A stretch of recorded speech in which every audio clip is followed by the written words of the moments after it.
What's going on, everybody? Welcome back to Designsmith. Today I want to talk to you about Bauhaus color palettes. I've had a few people ask me if you are limited to a traditional color palette for Bauhaus designs, and I want to talk a little bit about that because the answer is a little bit more complex than a simple yes or no. Before we get started, please remember to hit like and subscribe. That helps me with the growth of my channel and I really appreciate it. Alright, so we have here our Bauhaus grid file. If you haven't seen the video on how to put together a Bauhaus grid setup, then go ahead and check that out above. When it comes to traditional Bauhaus colors, they are defined by the primary colors, red, yellow, blue. So these are going to be the three main colors that make up traditional Bauhaus designs. You will also see included these three colors. I'm going to put a border around this so you can easily see that this is white. I'm also going to change this to a solid black. Traditionally, the blue, the yellow, and the red are in their unaltered forms.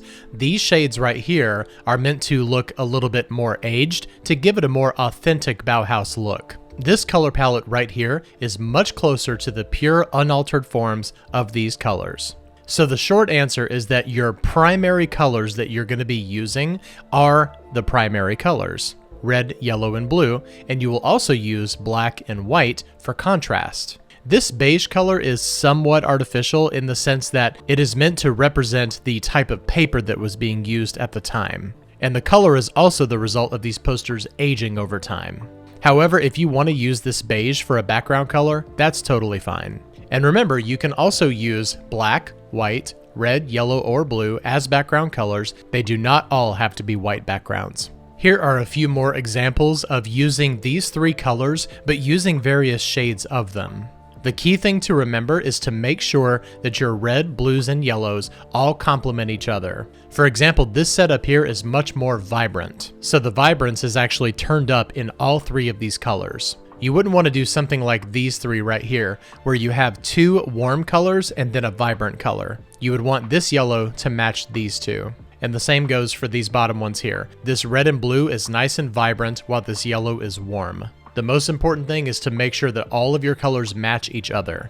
If you've never been to color.adobe.com, I highly recommend this as a resource. If you go over here to Color Harmony and select Triad, then you can adjust these three colors right here, and this will show you your red, your yellow, and your blue, and you can adjust these three colors however you want to, and the colors will always be in harmony with each other. Now you're probably thinking to yourself, well, I've also seen other colors in Bauhaus design as well. And yes, that is true. You are not limited to just red, yellow, and blue. However, my personal recommendation would be that no matter what color palette you choose, you want to make sure that the colors are all in harmony with each other. So in this example right here, just because this poster is not using red, yellow, and blue, that does not make it any less a Bauhaus poster. Remember, Bauhaus is about primary colors, basic geometric shapes, and a minimalist approach. Side note, I absolutely love this design and these colors. They're all working together very well, and this design uses at least one primary color, basic geometric shapes, and it has a minimalist approach. This style is definitively Bauhaus. So is this one and this one. So in a sense, yes, if you want to limit yourself to red, yellow, and blue, then you are perfectly within the bounds of Bauhaus design. However, if you want to add more colors to your palette, then go over here to color.adobe.com, go ahead and set your base color. So if you want this yellow to be your base color, go ahead and click on complementary, and you can easily use any of these colors to complement your main yellow. I really hope this video was valuable to you. If you have any questions about Bauhaus design in general, be sure to drop them in the comments below. Please remember to hit like and subscribe. That really helps me with the growth of my channel. Thank you so much for watching, and I'll see you next time. Bye-bye.